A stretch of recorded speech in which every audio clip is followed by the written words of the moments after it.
नमस्कार मंडळी, 17 फेब्रुवारी 2026ला असणार आहे सूर्यग्रहण।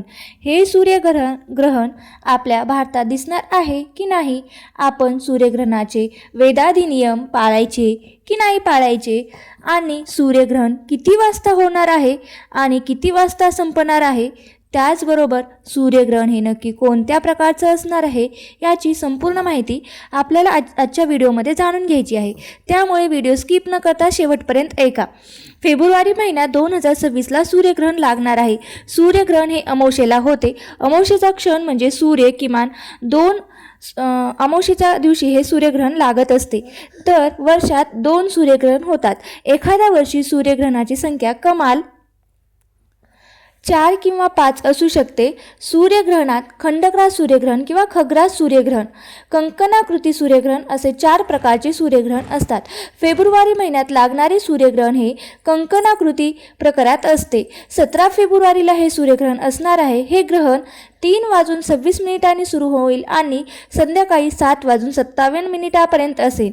हा ग्रहणाचा एकूण कालावधी अंदाजे 4 तास 32 मिनिटे असणार आहे आणि हे कंकणाकृती सूर्यग्रहण आहे।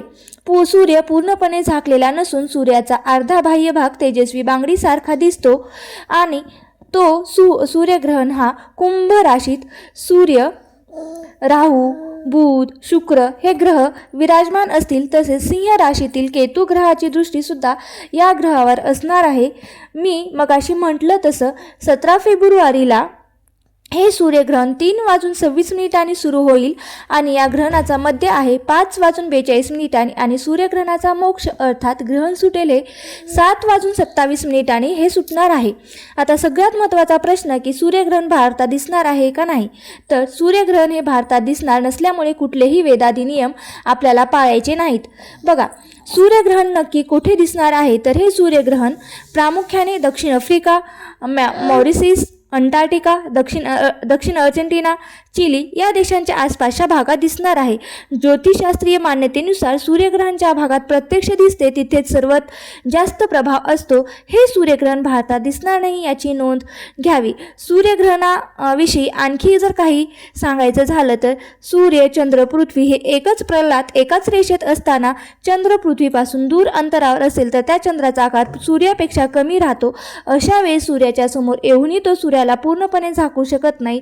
अशा वेळी चंद्र सूर्यासमोर आणलेला असताना सूर्याचा काही भाग चंद्राच्या सर्व बाजूने झळकतो, तेजस्वी दिसतो। बांगडीसारखा दिसणाऱ्या या घटनेला आपण कंकणाकृती सूर्यग्रहण असे म्हणतो।